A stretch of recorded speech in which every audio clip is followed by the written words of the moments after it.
مجدد الفسانی رحمۃ اللہ علیہ سے ان کے ایک مرید نے کہا مجھے حضور کو نصیحت کریں.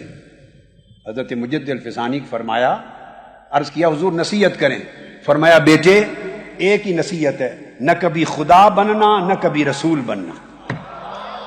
انہوں نے کہا کہ خدا رسول تو کوئی بھی نہیں بنتا، یہ کون سوچ سکتا ہے خدا بننے کا یا رسول بننے کا.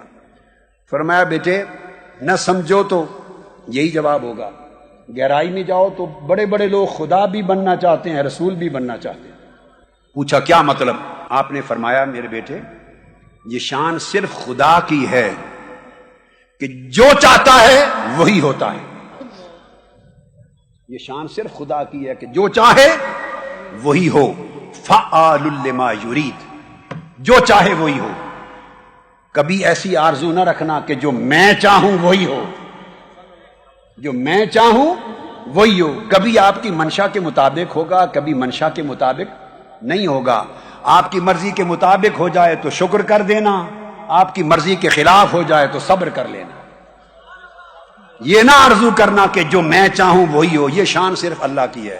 اور اگر یہ سوچیں گے تو اس کا مطلب ہے خود کو خدا بنانا چاہتے ہیں، معاذ اللہ. اس نے پوچھا تو رسول کیسے بنانے کی بات ہوئی؟ فرمایا یہ شان صرف رسول کی ہے، جو ان سے اختلاف کرے وہ کافر ہے. جو ان کی بات کو رد کرے، بولیے، جو رسول کی بات کو رد کرے وہ کافر ہے. یہ شان صرف ایک ہستی کی ہے روئے زمین کی، اور یہ شان اور نہ کسی عالم کی ہے، نہ کسی پیر کی ہے، نہ کسی مفتی کی ہے. جو رسول کی بات کو رد کرے کافر. اور اگر تم یہ کہو کہ جو تمہاری بات نہ مانے وہ کافر ہے، اس کا مطلب ہے تم خود کو رسول کے منصب پہ بٹھانا چاہتے ہو. لہذا اللہ کا منصب اللہ کے لیے رہنے دیں ہم لوگ، اور رسول کا منصب ہمیں چاہیے کہ رسول ہی کے لیے رہنے دیں. ہم اللہ کے بندے بن کے رہیں، رسول کے غلام بن کے رہیں. مسائل پر رہ گئے اختلاف، مین آؤٹ لائن عقیدے کی بنیادی اساسی دائرے کے اندر رہتے ہوئے صحابہ کرام کے بھی آپس میں علمی اختلاف ہوتے تھے. انہوں نے جو ایک دوسرے کو کافر کبھی نہیں بنایا. لو میں ایک ہی مثال دیتا ہوں. ام المومنین حضرت عائشہ صدیقہ سمیت ان کا اور عبداللہ ابن عباس اور صحابہ کا اس مسئلے پر بھی اختلاف تھا کہ حضور علیہ السلام نے آنکھوں سے اللہ کو دیکھا ہے یا نہیں دیکھا. کئی لوگ منکر تھے، وہ کہتے تھے کہ اللہ رؤیت باری تعالیٰ نہیں ممکن، نہیں اللہ کو آنکھوں سے نہیں دیکھا معراج کی شب. اور کئی صحابہ قائل تھے کہ آنکھوں سے دیکھا، ایک نہیں 2 بار دیکھا ہے.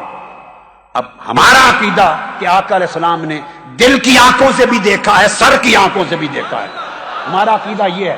مگر صحابہ کرام میں ایسے ہیں جو حضرت عائشہ صدیقہ سمیت رضی اللہ جو اس کو نہیں مانتے تھے. تو بولیے کس کو نکالیں گے، کس کو داخل کریں گے؟ آپ بخاری شریف کو دیکھ لیجئے، مسلم شریف کو دیکھ لیجئے، ترمذی شریف کو دیکھ لیجئے. میں نے ایک مثال دے کے آپ کو بہت بڑی بات سمجھا دی. اتنے بڑے مسئلے تک اختلاف ہوتا تھا کہ رؤیت باری تعالیٰ ہوئی یا بولیے نہ ہوئی. وہ بھی صحابی اور وہ بھی صحابی. یہ آقا علیہ السلام نے کلچر دیا تھا. آقا علیہ السلام نے کلچر دیا تھا. بہت سے صحابہ میں پھر اختلاف تھے. ان کی روایات اسی وجہ سے تو الگ مذاہب بنے. بھئی موضوعوں پر مسح ہر کوئی مانتا تھا. بعض صحابہ جرابوں پر مسح کرتے تھے، بعض نہیں کرتے تھے. تو کسی نے سنیت سے خارج کر دیا.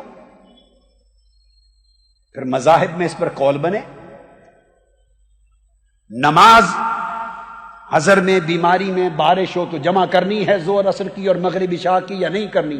کئی صحابہ مانتے تھے جمع کرنے کو، کئی نہیں مانتے تھے. اس پر مذاہب بنے. تو بولیے نکال دیا انہوں نے کسی نے اہل سنت سے یا صحابہ سے؟ امام اعظم کا ایک مذہب بنا. خود امام اعظم کے اپنے شاگرد کئی مسائل میں امام ابو یوسف اور امام محمد بن حسن شیبانی امام اعظم سے اختلاف کرتے. تو نکال دیں گے حنفیت سے. کئی مسائل پہ اتفاق، کئیوں پر اختلاف. امام ابو یوسف امام مالک کے شاگرد ہیں خود، اور امام مالک سے اختلاف کیا کئی مسائل میں تو انہوں نے نکال دیا. امام احمد بن حنبل امام شافعی کے شاگرد ہیں، اور امام شافعی امام مالک کے شاگرد ہیں، امام ابو یوسف نہیں، امام شافعی امام مالک کے شاگرد ہیں۔ الگ مذہب بنایا، امام مالک کے طریق پہ نہیں چلے تو کیا نکال دیا جائے ان کو؟ امام احمد بن حنبل امام شافعی کے شاگرد ہیں، اختلاف کیا مذہبی نیا بنا دیا، اتنا اختلاف علمی تھا تو کیا نکال دیا جائے کسی کو؟ اسی طرح چار مذاہب ہو گئے، آپس میں اختلاف ہیں مگر ہم چاروں کو حق مانتے ہیں۔ یہ ہے کلچر اسلام کا، یہ ہے وسعت اسلام کی۔